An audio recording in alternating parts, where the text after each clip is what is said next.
All right, ladies and gentlemen, it's time for Red Rain episode 171. Please welcome in your host, Walter Mitchell. Thank you, Kyle. Little Rock Ledbetter. A Merry Christmas to you and to everyone. Uh, all Cardinal fans. I know felt like coal in the stockings yesterday. Um, really tough to fathom what transpired at Bank of America Stadium with the Cardinals playing for a potential playoff berth and a potential NFC West.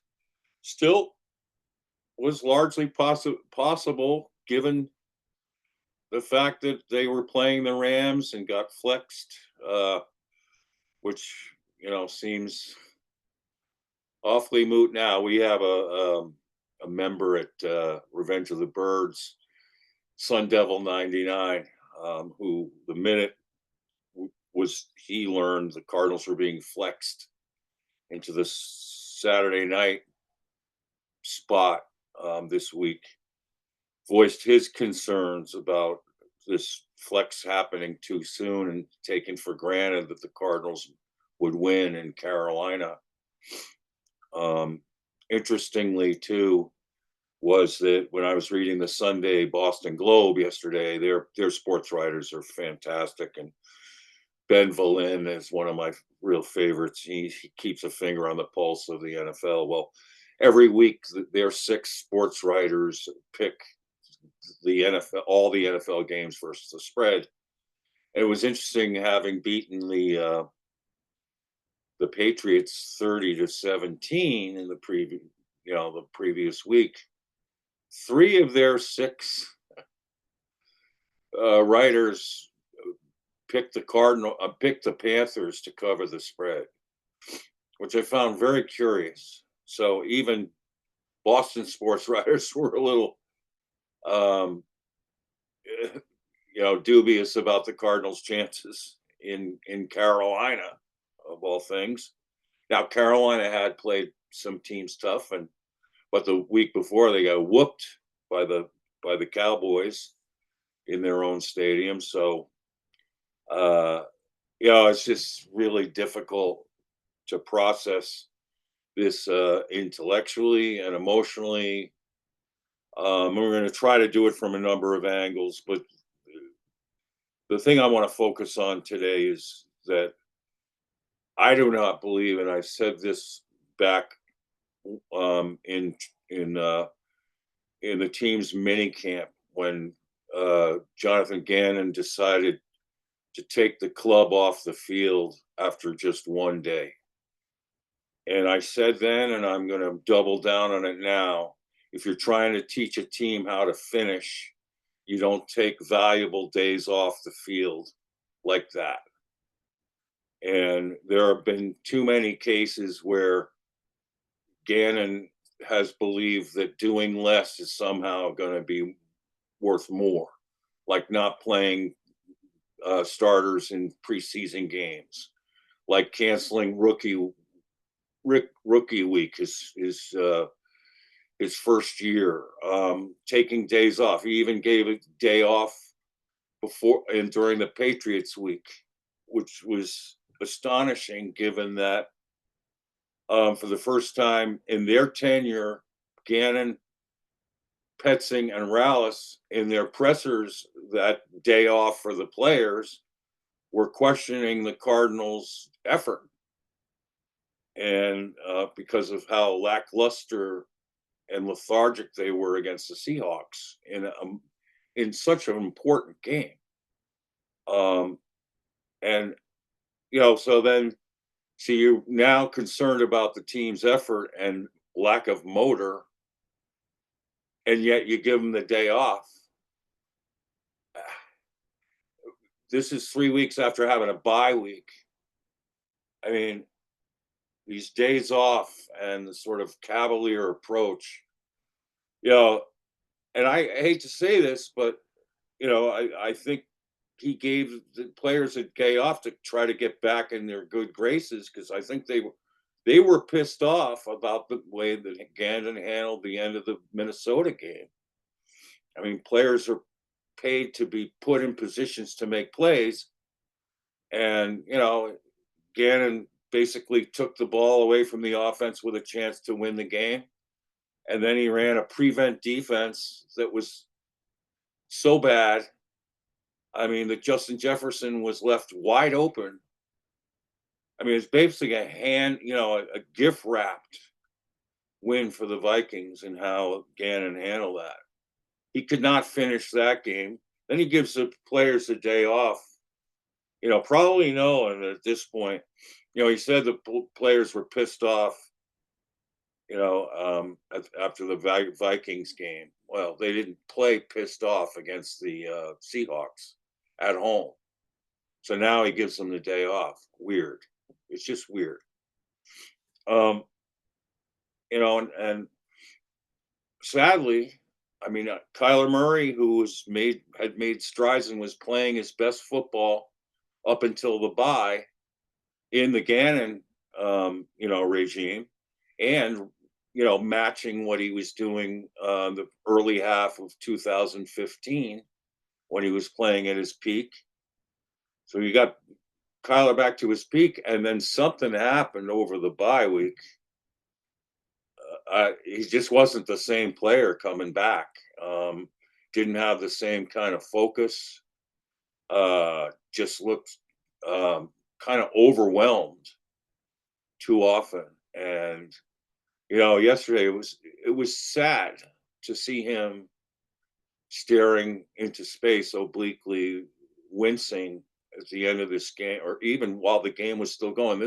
Became a pattern post bye week, is that the Cardinals still have a chance to win the game, and he's on the bench looking like, they've already lost, and he's crestfallen. And and as we saw, they had now given, Kyler made a tremendous play with his legs to get Chad Ryland in a position to kick a game tying field goal, with Chad Ryland. That's a young player who knows how to finish. I mean, he kicked 3 game winners, and boy, oh boy, was he sharp yesterday. But unfortunately, it just all came crashing to a halt in overtime, and with the Cardinals' hopes of playing for something meaningful against the Rams. Well, even And to that point, the game tying field goal, which is supposed to be this highlight of the game and an incredible 58-yarder, is almost moot because of the ridiculous clock management at the very end of the game too, where they thought they got right, out of bounds but didn't get out of bounds and wasted 13 seconds, which could have right, been a spike in a play or a timeout in 2 plays. right, You have that hanging over even the high of the game-winning kick, right. because if they don't make that game-winning kick, that's the only story today is what happened with that clock management at the end of regulation. It's a great point. And again, how you finish. And I thought too, is they wasted all kinds of time um, on that last possession, uh, and didn't get. Here's the thing that's agonizing me about watching Kyler play is taking the play clock down to 1 second every time, and just this pre-snap agita and all the changings it's not. This isn't a smooth way to run an offense. It just looks very wound up so tightly that it's like induces mistakes, or even more anxiety. He does not look like a player who's enjoying playing football, or seemingly looks like he's up for the challenge of leading his teammates and with a positive kind of energy. I mean, and also he looks, like he's beat up physically. Um, once again, at the end of the season, something that's been wrong down the stretch with Kyler's arm. Um, He's not snapping the ball off the way he normally can. Um, and that became so evident. I mean, those two passes to Marvin Harrison on out passes were lobbed. I mean, let's be honest. They weren't drilled in there. They weren't NFL throws. And that heave interception again. He said he wanted to go for Wilson deep. Well, he never got the ball even close. I mean, it just looks like Kyler has an arm issue. Probably some have speculated it's tendonitis. I don't know where he was grimacing, holding his forearm yesterday a couple times. I don't know, it might be in his forearm.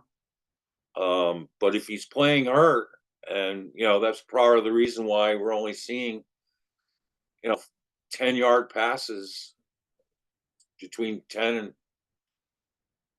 and 0 and 10-yard passes deluxe from him all game. It's just Kyler has not shown he's been able to finish a season strongly in all 6 years. Last year, it's an asterisk because he didn't, it wasn't, he was only played in 8 games. But in the seasons where he's been able to play more than 8 games, it's been a familiar pattern of struggles in the offense at the end of the year and physical struggles to hold up. And it's just frustrating that you know um, that we haven't seen Kyler take that next step. And Kyle and I talked about this last week, and I wrote it up again on Twitter last night. Is that the Cardinals came in with Monty Ossenfort vowing to sink the entire organization from top to bottom in terms of their systems, in terms of their personnel, in terms of how they do business, etc. And I'll go back to the beginning. When I first discovered that Drew Petzing was hired as, first of all, I wanted an offensive head coach. If there was a good one out there, it didn't seem like there was. I mean, Sean Payton would have been awesome, but that was just a charade, obviously. But when Drew Petzing was hired, knowing what I do about the Stefanski style of offense, I was dubious. I mean, is this really fitting Kyler? And people were saying yes because it puts Kyler under center. And I'm sorry, but Kyler under center was not a panacea for what ails him or the offense. Yeah, they made some good plays, but what a Stefanski style offense requires is a solid, sturdy pocket passer with vision who can make throws downfield, and even more so, you need a play action ace who can exploit the areas between the linebackers and the safeties with regular aplomb and accuracy, which Kyler, is hesitant throwing over the middle, and so even off play action. So, I mean, that's what, if you're going to be run heavy and out of 12 and 13 personnel, that's the area of the field you want to attack off play action, is behind those linebackers, and make it really difficult for them. And so, when I saw, are they picking a coordinator that best fits Kyler, or are they just picking a coordinator that they want a kind of style of offense on? But it just didn't seem like a sync. And I think Drew Petzing and Kyler Murray have worked really hard to kind of mesh and and do well together. And to a certain degree, up until the bye week, some good things were happening, and there were some really good games. Like the original first Rams game was awesome, but inevitably, it just seemed like Kyler's limitations in this offense became more and more apparent the more games the Cardinals played, particularly in the last 5 games down the stretch, 4 of which they've lost. Unbelievable. In what was supposed to be an easier part of their schedule.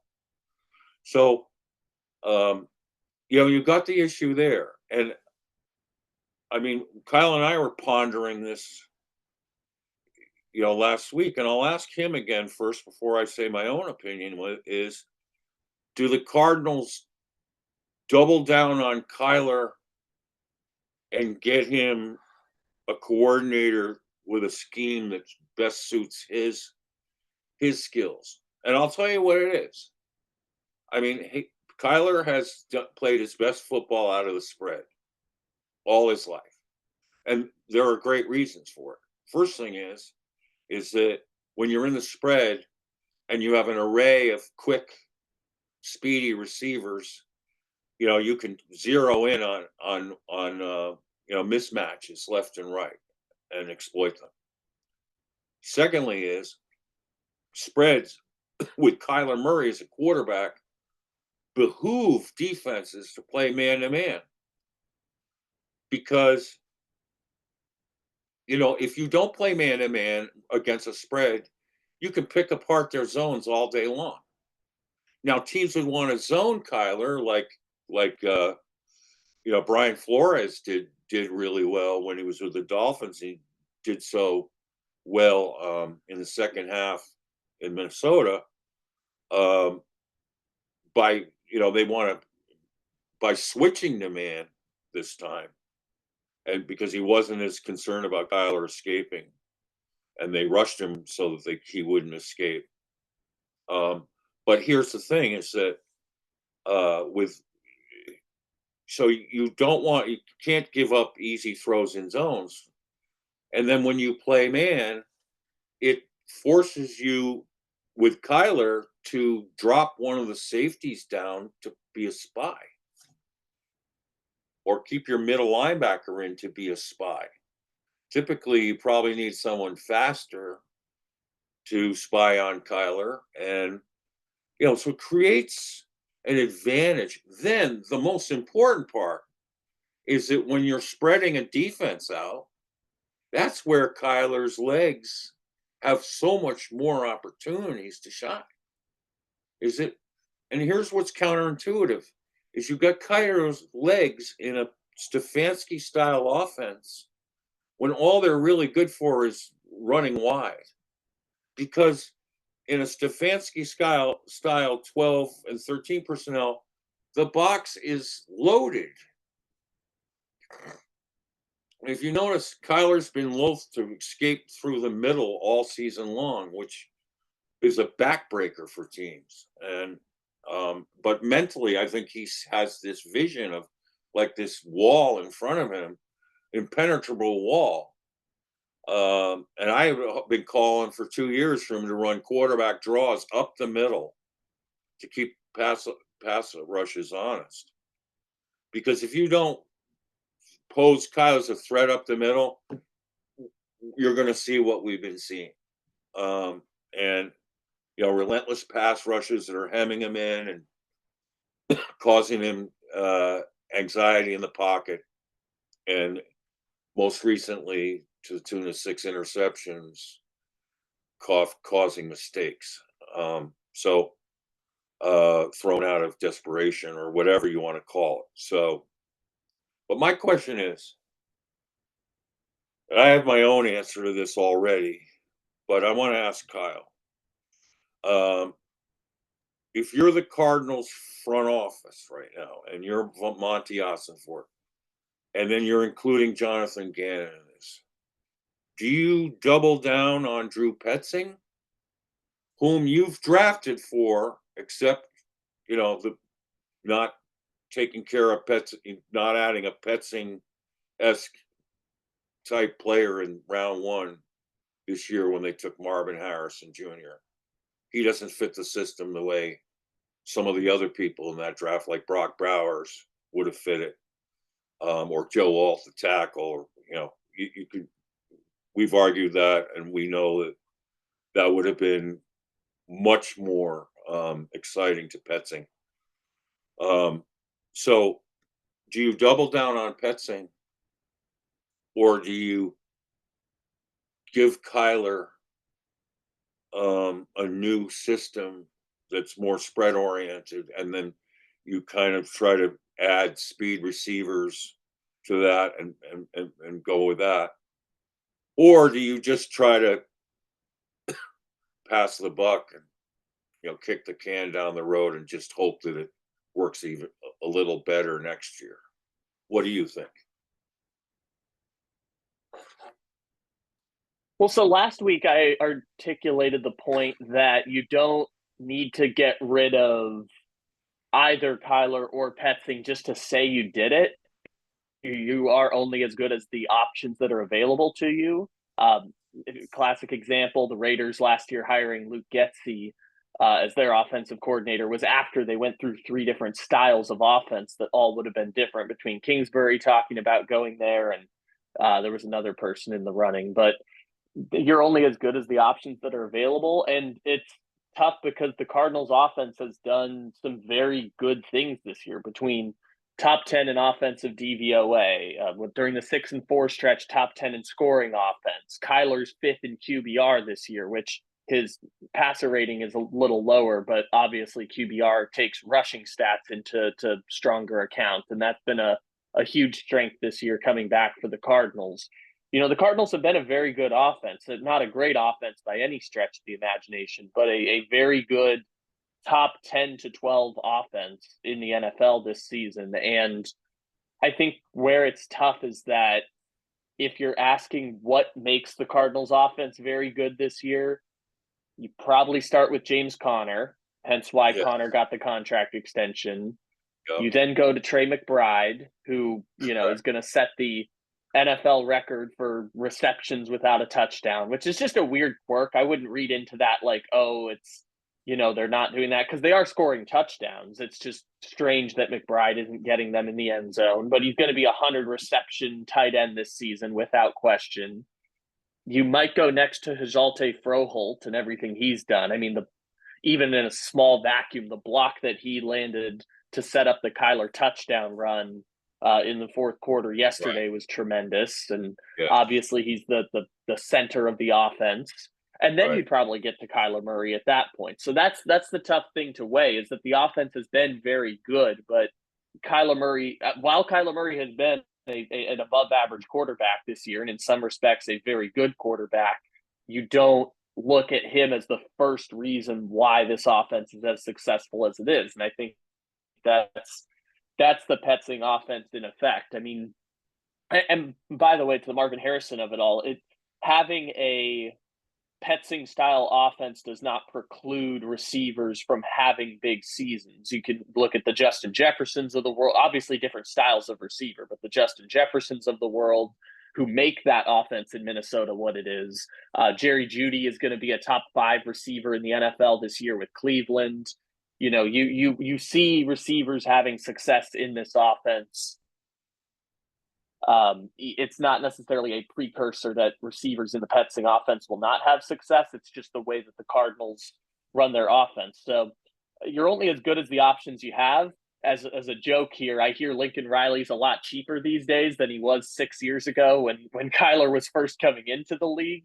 But I wouldn't just move on from one of them to say you moved on from them, especially when you've seen the 8 games, I would say the 7 games after the Lions game this year through the bye week was the best the Cardinals have looked since that first 8-week stretch of 2021. And so it's hard to look past that. And I think that's why they're in such a limbo right now. Like we had said at the start of the season, if they went 8-9, a lot of Cardinals fans would have looked at this as a successful season.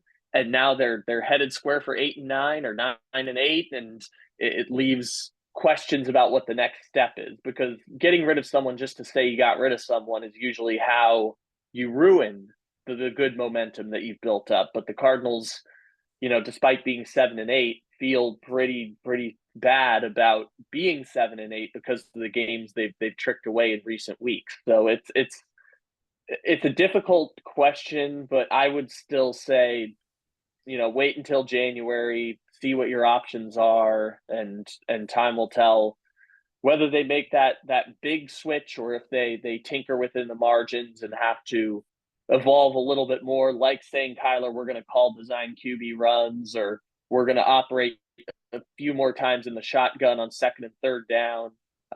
Maybe that's the answer. I'm struggling to find the definitive answer that I know what they could change to make it better. But you really got to be sure if you're going to make a move from either upgrading from Petzing or upgrading from Kyler, or making a perceived upgrade. You better be willing to, at least if you're Monty Austin Fort and Jonathan Gannon and those guys, you better be ready to stake your reputation on that move that you're going to make. So you better be sure that it is a move that you feel incredibly confident in. Yeah. So, I mean, all the thing what you said at the beginning really resonates with me. I mean, you've re-signed James Conner to a 2-year deal. You've been getting a lot of good play from the offensive line, and you've invested draft picks in that line, which suit the system. You've got the tight end for it. You've drafted a blocking tight end who, in a third round. You drafted another big physical running back in the third round in Trey Benson. You've done all this stuff. Now, the distinction I would make between Marvin Harrison Jr. and Justin Jefferson and Jerry Jeudy is that Jefferson and Jeudy can play all over the field and they can win from the slot, which in today's football is where you'll see the top receivers in the league, like CeeDee Lamb, plays out of the slot. Armand St. Brown plays in the slot. I mean, Puka Nacua, Cooper Kupp, the best of the best production-wise are guys who play in the slot. So, and these guys can do that. Marvin Harrison, I don't think he's built for the slot. And unless maybe they could get Larry Fitzgerald to work with him all off season and, try to convert him to the slot. I'm not sure he's got the want to play the slot. That's what I worry about. I'm not sure he'd be up for the physical pounding that it's going to take. Is my impression, but I could be wrong. He's a bit of an enigma, as are Kyler and Gannon. For me, I noticed that they're also with. Oh, I was just gonna say, I noticed they're using him more in motion than before, which is a change from the start of the season. But in the Carolina game and a little bit in the New England game, they've started motioning him a little bit more than they did before. Right, but they're not really throwing him off motion, which concern like it's just a gambit. So far, I mean, it'd be different if you throw to him. And one of the plays I was hoping they would run with him is the cheat fade out of motion, which is really hard to defend, particularly if you're chasing it in man-to-man. That's with Marvin Harrison's length, give him a cheat fade, and you got it all day long. But unfortunately, we haven't seen that yet. I mean, Marvin Harrison will fit into any NFL offense on the perimeter, and in selective use out of the slot, running cross corners and meshes and stuff like that. He'll be fine doing that, I think. And I think in year 2, you're going to see a stronger player and more prepared, well prepared, and hungrier. I think he'll bounce back with real passion. So, but the things that you pointed to is why this offense excels are ones that Petzing is directly responsible for, which is why, to me, Drew Petzing is the most excuse me, most talented coach on this coaching staff. I think he's got a lot of really good strengths. People are blaming him for the passing game the way they blamed Cliff for the passing game. And, look at what Cliff's doing in Washington with a rookie who looks completely at ease in that offense. Now, this rookie came in joining Cliff at 4:30 in the morning to coordinate their days. This rookie bought in completely. This rookie gained a command and a facility for this offense in record time. So, excuse me. Um, just watching the disparity of Jaden Daniels in Cliff's offense versus Kyler, it's just night and day. In terms of pocket pat, there's just so many differences. Um, and so I'm not in the mindset yet. I've watched the 22 tapes. I've watched Kurt Warner's analyses. I think guys are plenty open. I just don't think Kyler, in his limitations, not only has a quick enough read, but now he just doesn't snap it like he used to. And I've been talking about, you've heard me, Kyle, I've been talking about, I'd change his mechanics and get him to throw over the ear, not the big windup, the where he drops the ball below his waist, even on shorter throws. Even that second loss doing that can cost you. In the NFL, you got to be precise and you got to get the ball out quick. Like watch Jaden Daniels get the ball out quick. It's like a clinic. Kyler, not as much. So you could work on that. I mean, it's interesting to me. Kyler's father, Kevin, is a quarterback guru, and like at Boston College right now, their quarterback Grayson James, who came in for Tommy Castellanos and led the Eagles to some big wins down the stretch, is a big, tall quarterback. And boy, oh boy, did Kevin Murray teach this kid to just rip it from the ear. I mean, he gets it out like throwing darts. He doesn't have the big windup, and he's got the good arm. Because so often in football today, you don't need a big windup to get the ball to the areas of the field that you need to get it. It's the timing, it's the snap off, it's the quickness.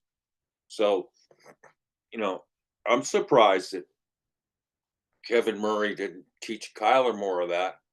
But I think it's like a lot of things when you start playing when you're younger and, when you weren't strong enough then, like you do, you overdo your form, like you got to wind up to throw every pass.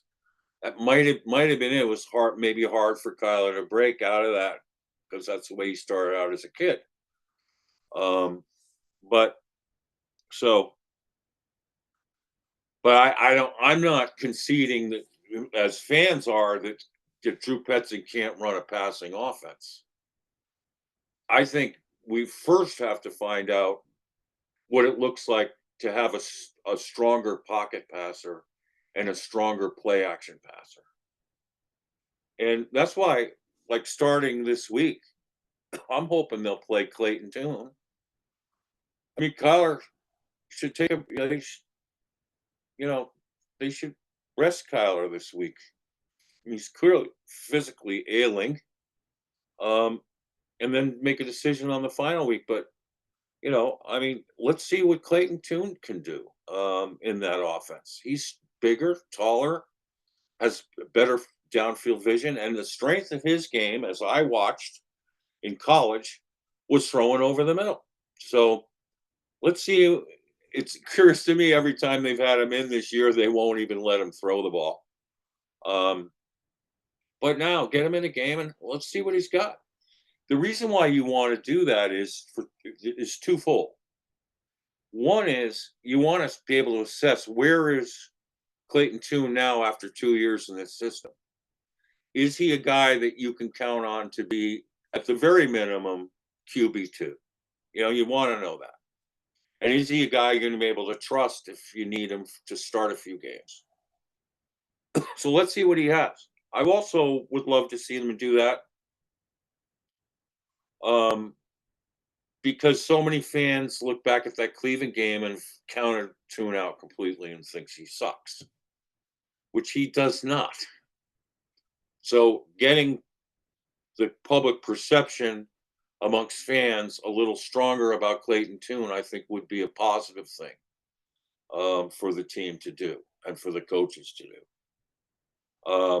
The other thing is, I think that when watching Clayton Tune, you can then think of other quarterbacks they could add to the room for next season that could be the next Sam Darnold. I mean, I don't, short of getting Sam Darnold, I think the more and more he's endearing himself in Minnesota, the more and more they're going to pony up the cash to keep him. And he'd be crazy to go anywhere else. He's hitting his stride with them. So I'm going to not, entertain that as a realistic option. I'll tell you, a guy who could, if you were going to create competition, and maybe, if you liked him that much, you could entertain the thought of trading Kyler, if to a team that would, want to make a trade for him. And I think there'll be a couple. I think he'd be, depending on who they hire as head coach down in New Orleans, I think that could be a magical fit for Kyler there if they get the right offensive guy in play. And they've had a defensive head coach now for years. I think it's time since Sean Payton left. I think they're going to hire an offensive guy. They played their best football with an offensive-minded head coach, so it would be probably dependent on who they hire as head coach. But I think that's a place that could make a lot of sense. But here's a guy. Well, the Cardinals were going 1-4 over the last 5 games. This guy's gone 4-1 in Dallas. His name is Cooper Rush. And I don't know if you've been watching him play, but the dude has been balling. And he's 6'3", 235. I mean, he hangs in the pocket really well. He's not going to dazzle you with his feet necessarily, but he's also, the Cowboys have been emphasizing the running game more with him in there, and his play action passing is what we need. The kind of thing, it looks like what we need in this offense under Petzing. So, and I think Cooper Rush at this point in his career, he's 30, I don't know. What is he? 30, maybe 30, 31? I think he's 30 this year. He'll be 31 next year. Right. So, I mean, he's still got prime years ahead of him, and he's got plenty of tread on the tires. So, but he's in a, like Darnold this year was such a bargain. Kyle, what are the Vikings paying Darnold this year? Is it like $8 million or something? I believe it was a 1-year, $7 million contract. Yeah, somewhere in that. What a bargain, right? I think you can get that for Cooper Rush. You might have to offer him a little more to get him away from the Cowboys, but I mean, he's a guy who could fit the bill and might be the next Sam Darnold, given the opportunity. And I think he's a system fit.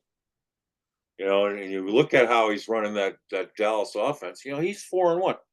He's 9-4 in his career. He steps right in there and starts balling. I mean, he's got a career 18-8. Oh, he's 11 touchdowns this year to 3 interceptions. I mean, he's got in 5 games 11 TDs. That's over 2 a game. Kyler is averaging 1 a game, which is just bizarre, or a little over 1. Really bizarre. So, yeah, I mean, I think that would be a fascinating thing to do. But first I want to know what is Clayton Tune? Give him an opportunity to play these last 2 games, even if it's just a half in each game or whatever. If you want to still give Kyler a half or whatever, but give him an opportunity to show what he can do and to see where he is in year 2, and he might surprise. You might already think, we got a guy like that who can compete for the job. And I always liked him, so give it a shot and see how it looks. I think the look test is really important. See how a bigger, stronger pocket passer looks in a Petsing offense. Doing the same things, taking snaps from center, doing all the things that the offense requires, and seeing what it looks like, and looking at his arm strength, and accuracy and things like that. So, but I'm gonna switch over. So I would stick with unless, here's the thing: if you're gonna take out the whole coaching staff, then that's I mean, someone on Twitter today was posting that what he would do, which is interesting to me, is if Ryan Day gets fired from Ohio State, and I think there's a possibility that could happen if they lose their next game, for hiring him with the thought of he could fix Kyler and Marvin Harrison Jr. um, and I said, well, it would have to be as a head coach, because I don't think Ryan Day is coming to the NFL as a coordinator. I think you can get him as a head coach. I mean, he's done enough at Ohio State to at least get one of the top college jobs, which is high paying, and then or get an NFL job if someone is so committed. But if you wanted Ryan Day, you'd have to get rid of this coaching staff and start over with Ryan Day and getting his guys in, like Harbaugh did with his guys from Michigan. So, but that's it was kind of a fascinating idea. But if you're holding on to Jonathan Gannon, I think Drew Petzing's the best guy in the building, the most talented guy in the building. I think Nick Roush, I'm not sure how much Nick Roush is being tutored by Gannon or not. But you can't look at yesterday without just going like, what the I mean, touchdown to the Panthers to start the game. First time in 98 games they've scored 3 touchdowns in a row. It reminded me of the Justin Fields game in Chicago last year, where he scored touchdown to start the game.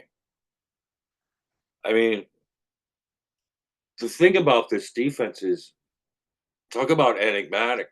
So they can go through stretches of being real stingy. But on numerous occasions this year, check this out. In the Buffalo Bills game, to start the second half, 3 touchdowns in 4 possessions. And they run away with the game. In the Washington game, Commanders, they gave up 7 touchdowns. In the Green Bay game, start the game, touchdown, field goal, touchdown. 24-0 at Green Bay. Minnesota, down the stretch, touchdown, field goal, touchdown in their last 3 possessions to win the game. Carolina yesterday, touchdown to start the game. And then 1 possession in overtime, they score. Or was it, did they punt? And then, both teams punted, and then Carolina got it on their own side of the field after Kyler took that 15-yard sack that pushed him punting out of their own end zone. And Chuba in 2 plays goes 50 yards. I mean, on the first one, Zaven Collins, I don't know what in the world he was thinking. He gives up contain, and Chuba just runs it where, Collins should have been. And then on the touchdown run, he trucks two Cardinal veteran defensive backs who combined count over 20 million on the team's cap between Murphy Bunting and Jalen Thompson. Absolutely trucks them and leaves them in the dust. I mean, when they had an easy shot at his legs. That's inexplicable to me as to how that happens, and it just makes you look like you just wanted to give up. And so I mean, it's feast or famine. The famine part is really concerning because they don't seem to have the quick enough adjustments in place to be able to, not allow these scores to compound themselves on like in triples, the way that I just outlined in five of the games. There were other moments in games where back-to-back touchdowns really hurt you, particularly towards the end of halves. And if you're counting the Patriots game, that defense gave up 5 touchdowns in a row. 2 at the end of the Patriots game, and 3 to start against the Patriots and Panthers with 2 young quarterbacks. I mean, if people are saying, well, the game was over against the Patriots, you don't play that way. You don't finish that way. You don't give anyone squat. And, how you finish sometimes is how you start in the next game. And it carried over. I mean, you just, and not, letting the Bryce Young escape the pocket as easily as he did, and then scoring on that long touchdown. And you notice Cardinals hardly even getting off of blocks. Almost looked like slow motion, and nobody's getting there. It was bizarre. So, but I said this before, and I'll say it again. I said it last week. I think the Cardinals defensive players know at this point they're being asked to do things that they're not good at. They're not being put in positions to make plays the way they could be. I mean, these phantom zones. I mean, you talk about motor and the like the Fox crew said yesterday that Gannon, every Monday or Tuesday gets the team together, the defense together, and he gives every player on the defense a motor grade. And then, and then he critiques the whole defense publicly, and the players he lauds the players whose motors are good and they're getting stuff done, and then he calls out the players who don't. And once they said that, I'm trying to picture what in the world that room looked like with him showing the touchdown, field goal, touchdown ending of the Vikings games. Where it was just so, where they didn't cover Justin Jefferson. Which, in retrospect, I can't. And how about Thielen yesterday? Why is Thielen wide open in the back of an end zone? And then there were other angles where Bryce missed him, where he was wide open versus zones again. So, and even the Fox crew said, this is the one guy you really have to defend. And he's wide open. That's inexcusable. I mean, we're playing the 15th game of the season, and the playoffs are on the line. And you're leaving the best receiver on the other team with a struggling quarterback. You're giving him a wide open touchdown throw. It makes no sense. And why is this still happening? And why does it happen all the time? So, and then earlier in the game, on a key third down, try to get them off the field, which the Cardinals defense had a really wicked time trying to do it. trying to do. I'm feeling they have Jalen Thompson covering him. So he runs it just a quick out, they throw it, catch it, first down. Easy. It's, you see these matchups that when they finally do go man, some of the matchups are like Jesse Lucetta on a slot receiver. I mean, it's just bizarre. I just don't. I can't fathom what the mindset was. So I mean, if you're a player in those meetings and you're probably saying to yourself, "Man, that's a tough assignment for Jalen Thompson, the team's best wide receiver. Why don't we have Garrett Williams on him? And why didn't they have Garrett Williams on him more often? Why didn't they have Garrett Williams on Justin Jefferson?" And if we can't answer those questions, how can we be confident that this is going to be an efficiently run defense moving forward? But then they had an amazing way of tightening the screws at times. But why can't they sustain that? I just don't understand it. And why can't they teach zones or at least scrap the zones because they're not working, particularly with the game on the line or down in, where it really matters, late in games or whatever. So it's frustrating. But I mean, clearly, some pieces need to be added in the offseason. I was dreaming about Josh Sweat of the Eagles, 6'5". He's got 51 pressures and 8 sacks this year. I think they'll probably F tag him, so that may be difficult. But I would. He's good enough, I think, to give a high draft pick for if he got F tagged and if they didn't want to pay him. I mean, Hassan Reddick, I'm kind of leery about now because of the way things happened for him this year.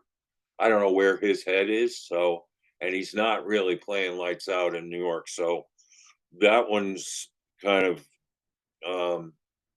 moot for me now.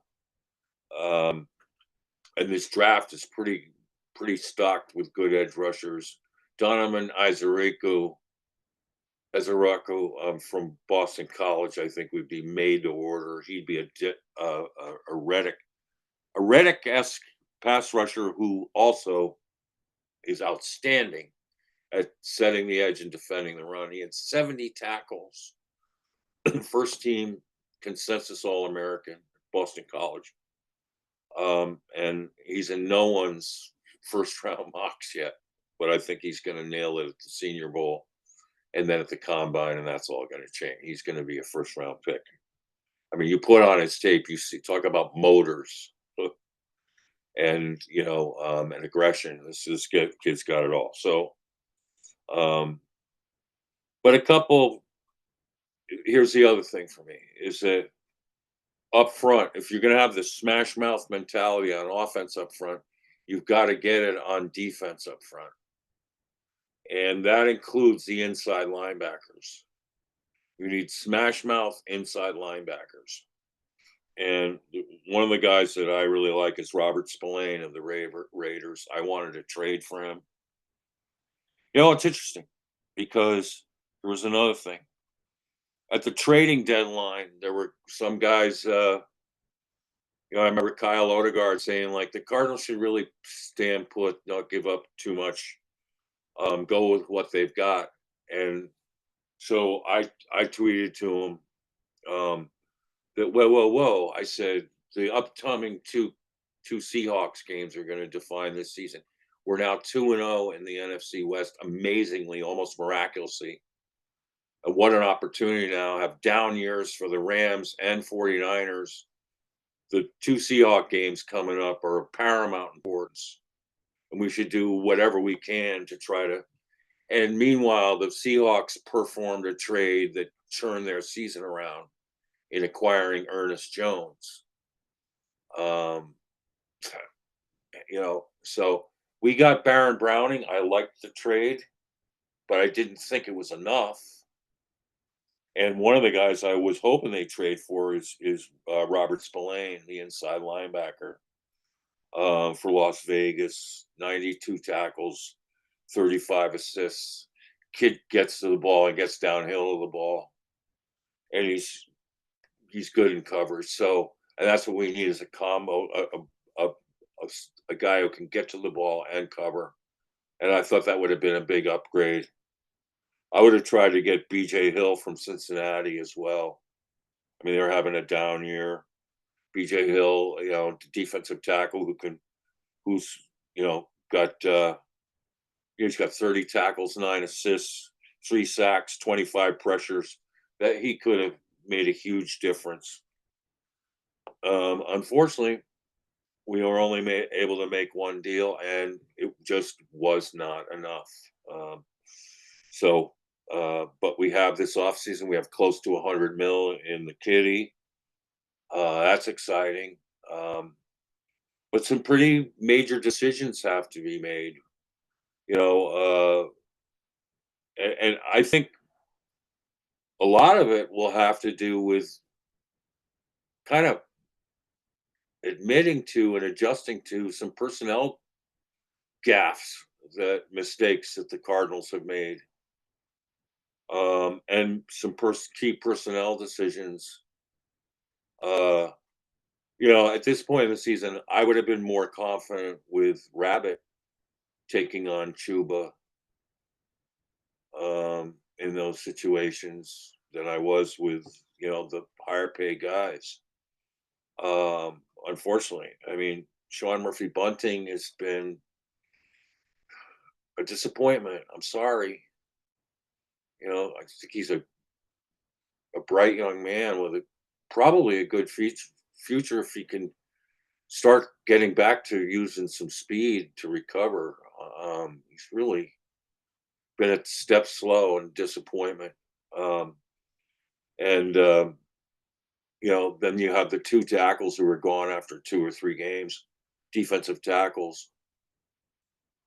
You got to hope and pray like hell that they're highly motivated to come back this year in playing shape, which they weren't. It didn't look like it to me at all, and they didn't. The coaches elected not to play them at all in the preseason. I thought that hurt.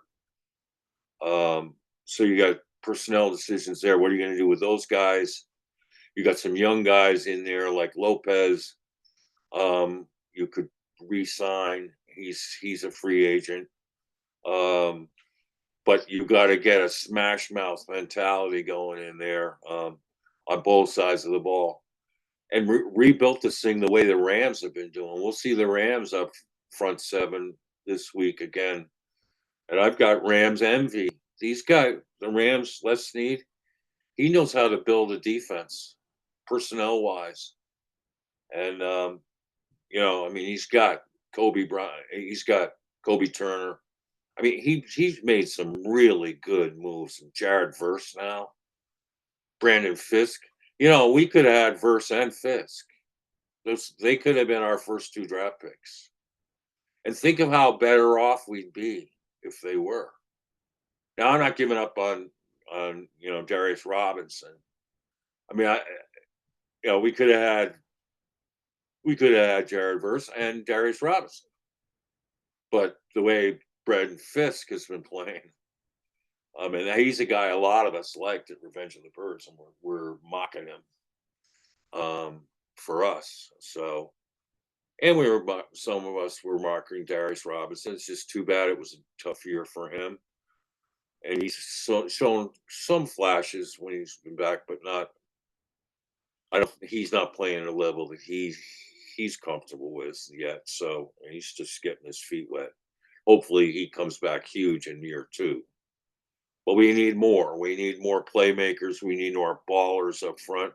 I think we got to pay closer attention to being more physical at the inside linebacker positions, and and being better at covering out of those positions. That's a hard ask for players in the NFL today, but you got to find guys who can do that, like Fred Warner, like Ernest Jones. God, I would love to have had him. Made a deal for him. He's a baller. So yeah, a lot of big. Then you got some decisions to make. Uh,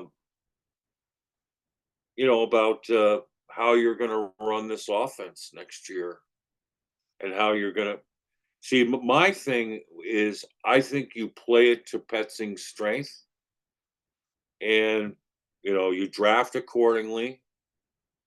And I would try to switch Marvin over to the slot and combo him and see if he'd be up for that.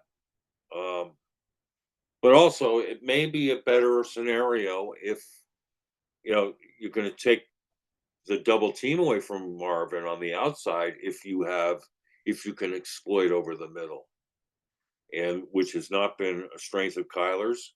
But if you get a guy who is his strength as a quarterback, then it opens up so many other things. So, yeah, Kyle, what's on your mind? Well, today kind of turned into the season in reflect, because obviously the playoff chances are no longer around for the Cardinals at this point. The defense has just been so confusing this year, and you outlined a lot of great points about where the weaknesses are, where they could have made improvements either at the trade deadline or in the draft, in personnel.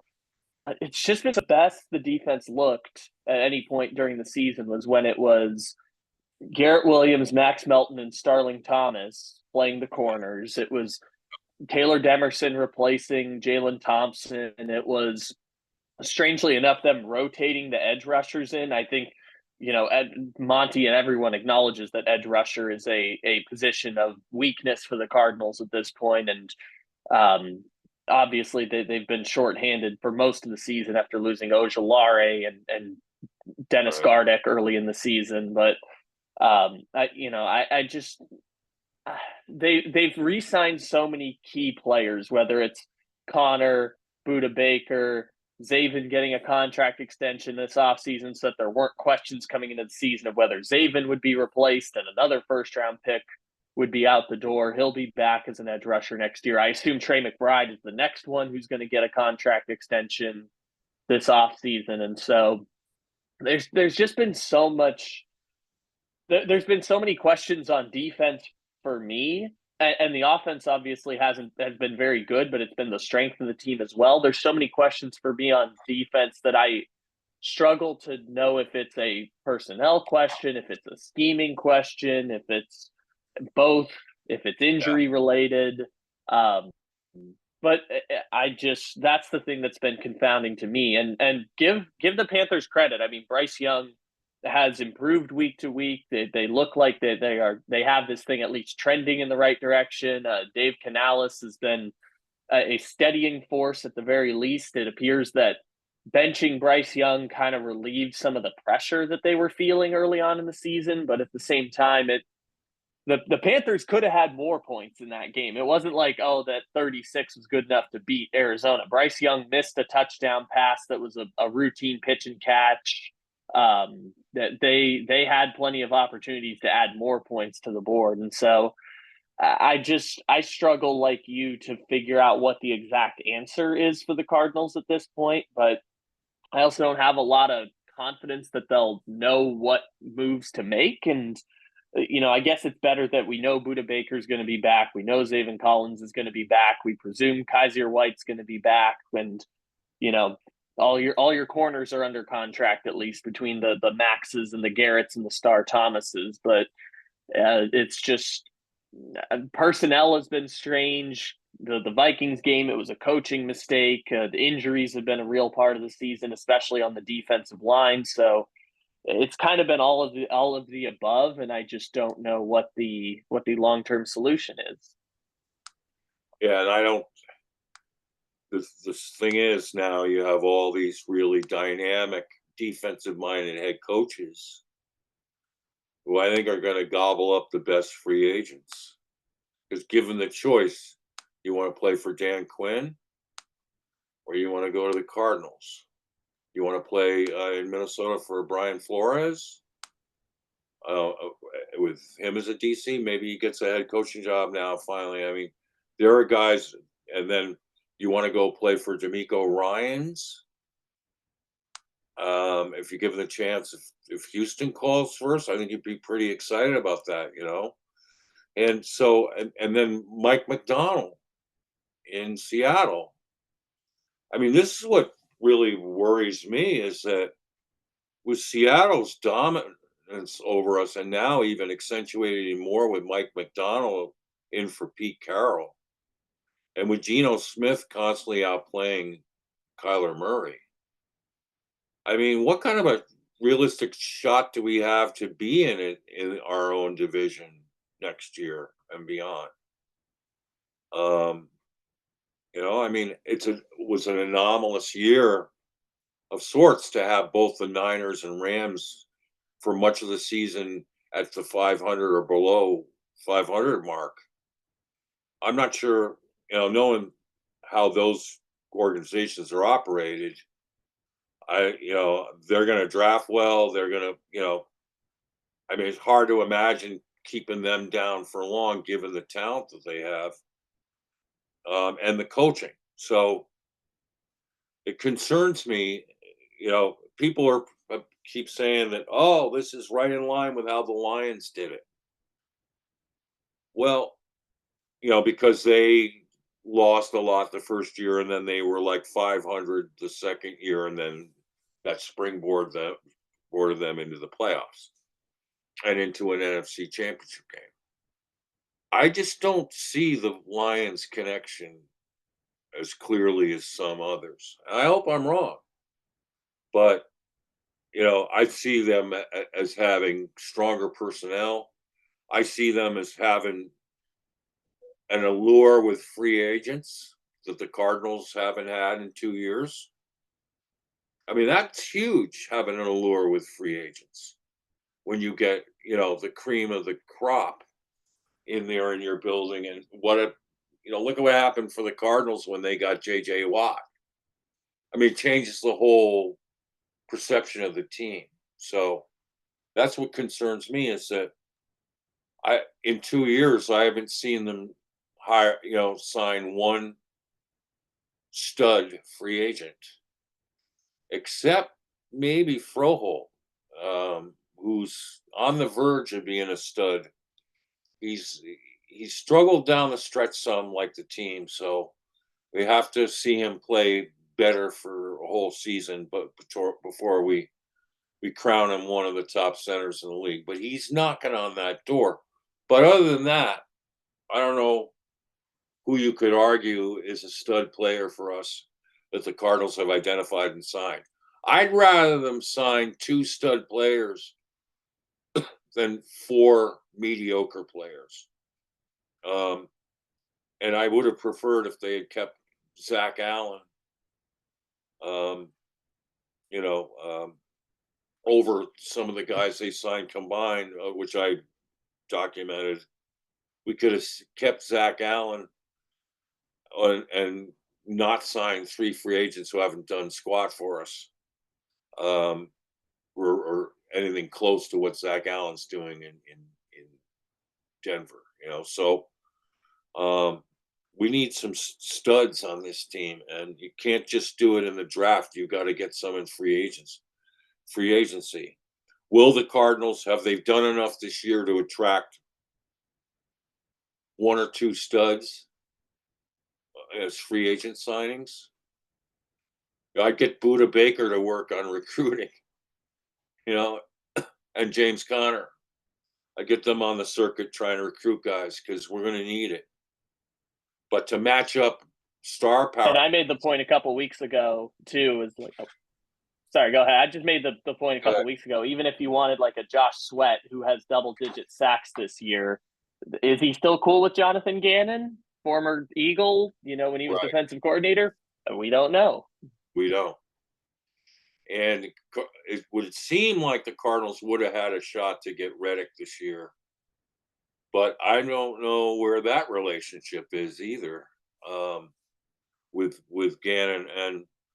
And you have to remember that the even though Cardinal fans are some of them are fine with this, when the truth came out about Gannon's tampering, players on the Eagles were pissed.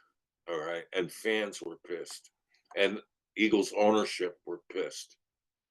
That affected them. Plus, it also cost them, um, being able to hire Vic Fangio sooner rather than later. A lot of fallout on that has not been good karma for the Cardinals. And right now, I mean, Jonathan Gannon says it's on him, but I'll end this where I started is he's got to find a way to teach the team how to finish and teach himself how to finish.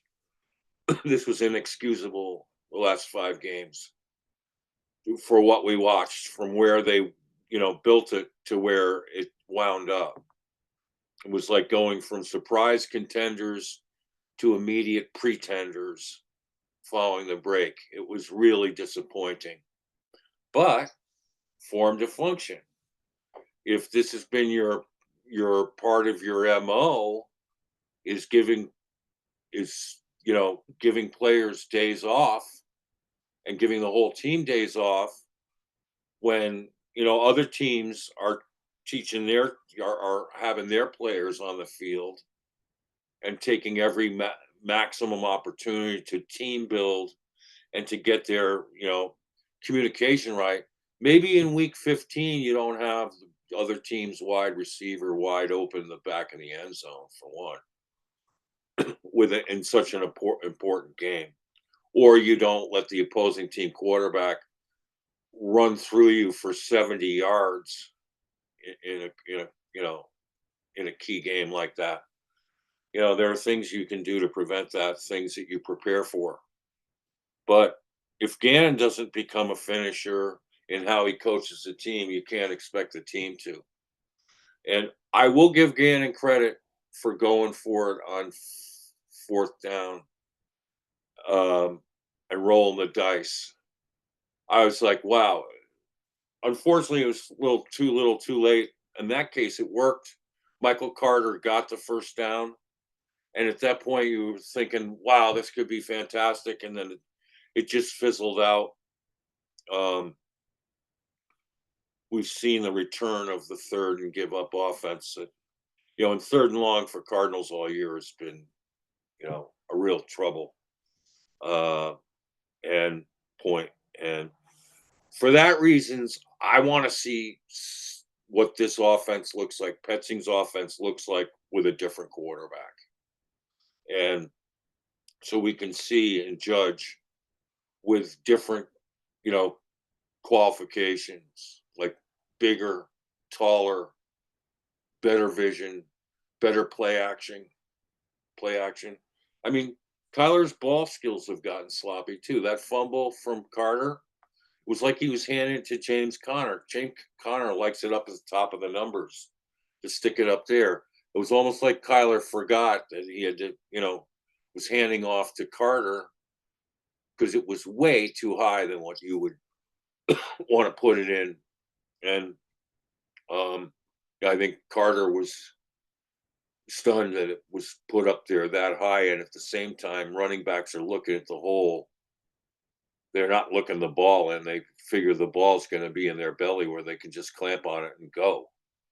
So, I mean, as I looked at that in replay, that one was on Kyler. It's too high.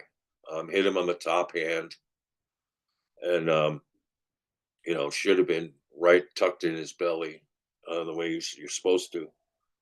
So it was rough, and we got there major decisions for this. What kind of step forward the team can take under the current leadership, and I just wonder.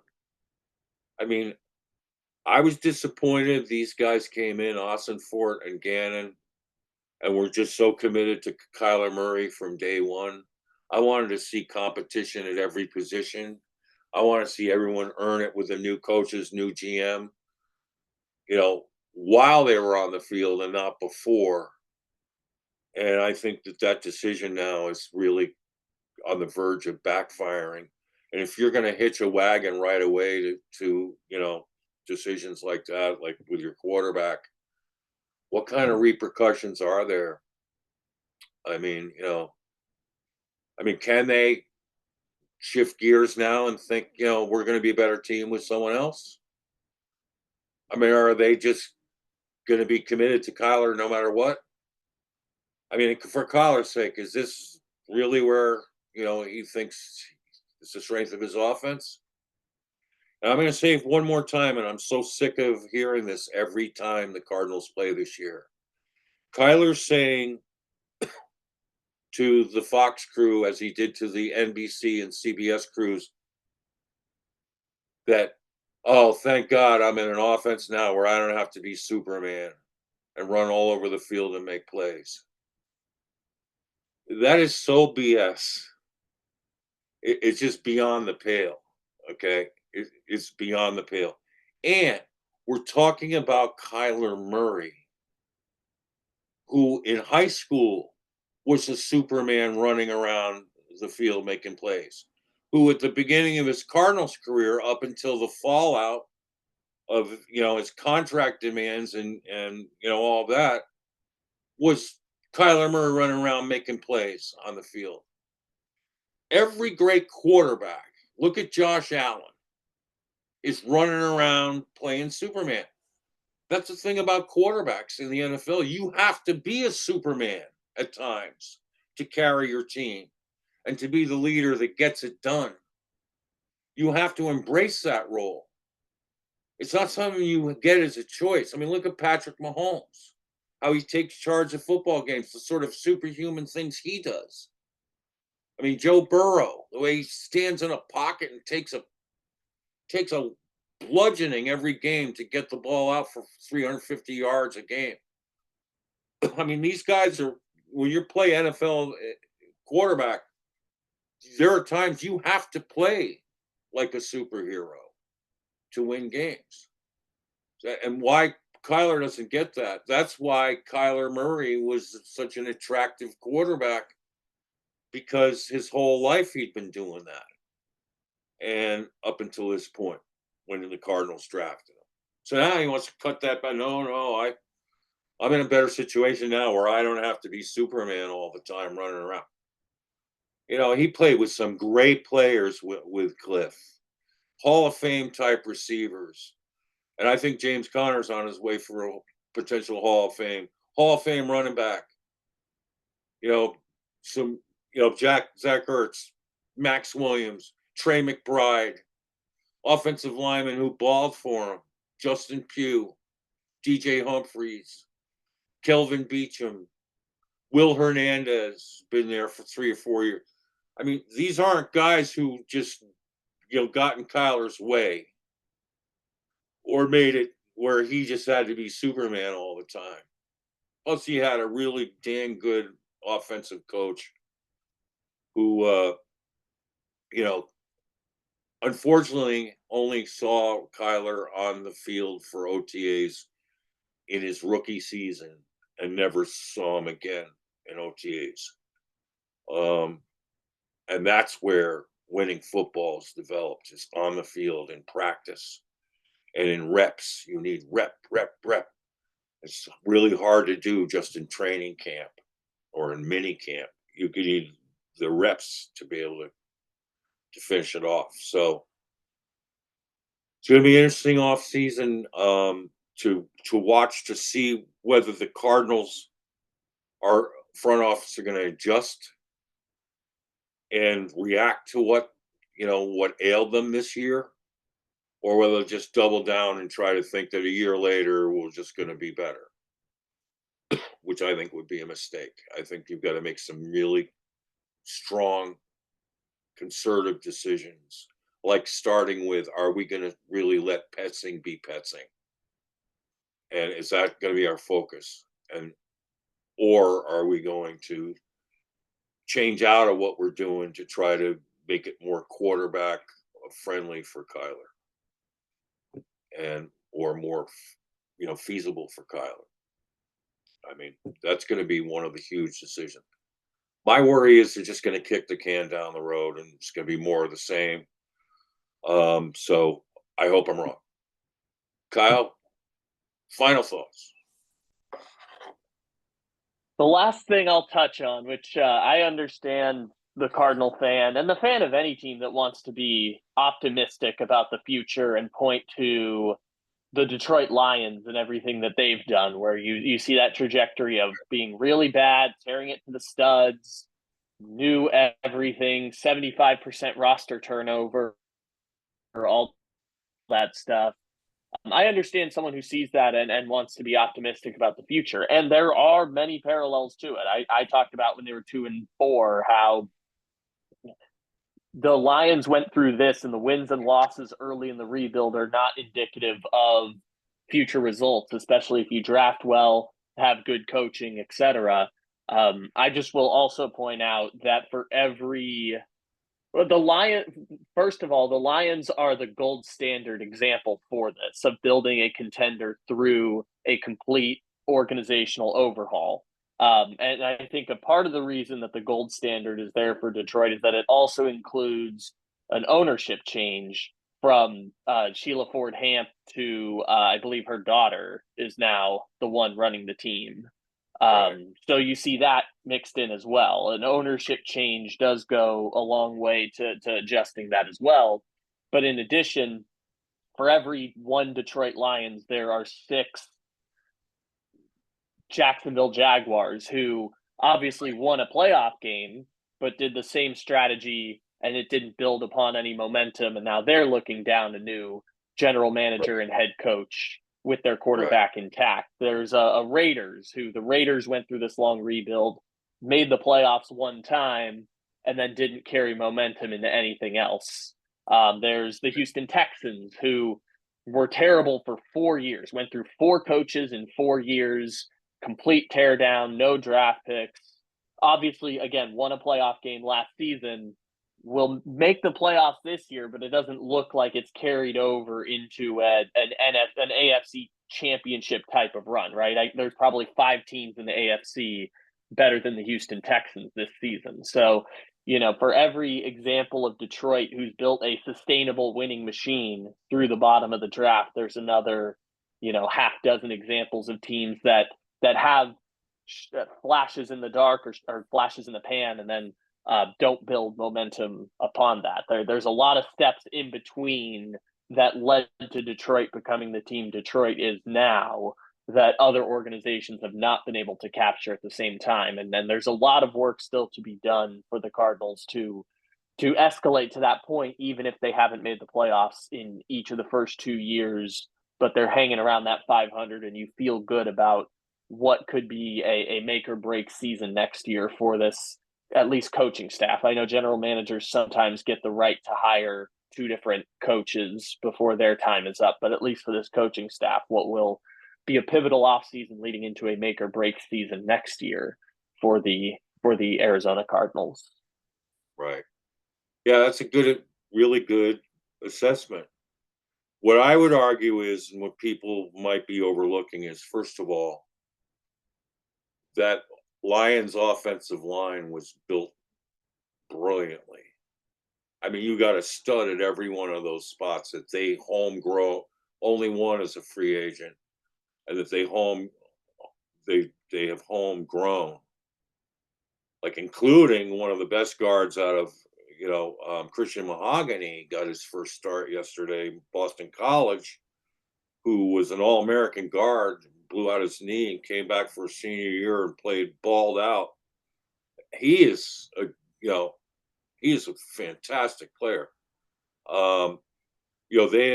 Players whom, by the way, I'll also add, were there before Dan Campbell got there too. Players who the previous regime right drafted, like Tate Decker, and Frank Ragnow, who precede Campbell. Frank Ragnow, right?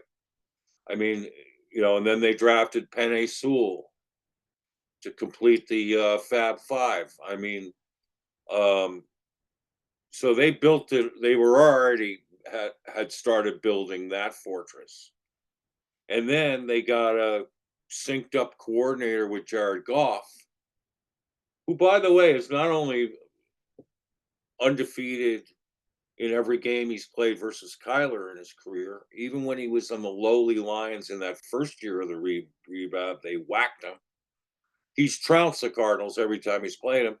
And he's played the way you would think, he is the kind of quintessential play action quarterback that Petzing needs.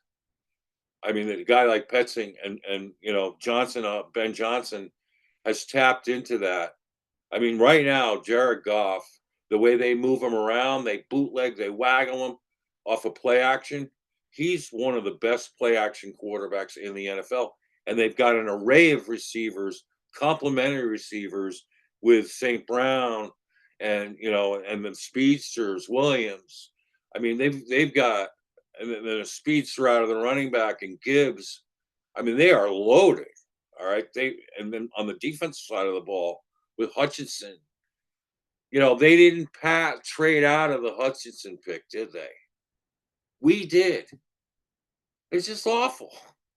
We could have had Will Anderson Jr. And we said no.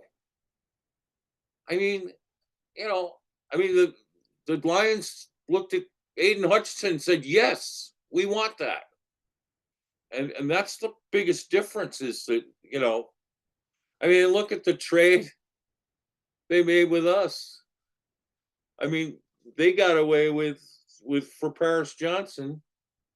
They were able to take Gibbs and Laporta and then come around and draft Brian Branch. I mean, what the frick? I mean, we got hosed on that deal.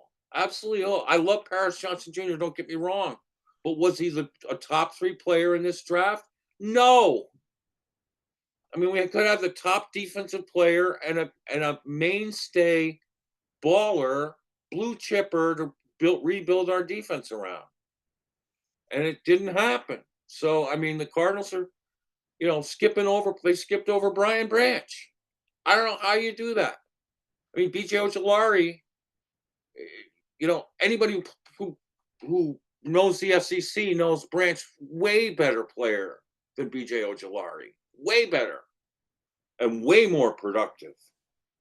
So, in playing in the same conference. So, there's some decisions there that, if you're going to bypass budding superstars to get more draft picks, this is the price you're going to pay at times. And unfortunately, and then here's the other thing is when you sign in the offseason, you're using overpaying UFAs to come to play for you. And then the kids you draft are better than them. That's poor planning, like Max Melton, and Garrett Williams are better than Sean Murphy Bunting. Dadrian Taylor Demerson is better than Jalen Thompson. I mean, Darius Robinson is better than any of the guys that they signed up front. And I'll tell you what, there's, Naquan Jones is making a case for, being one of the better guys up front right now, and you didn't have to pay $10 million a year for.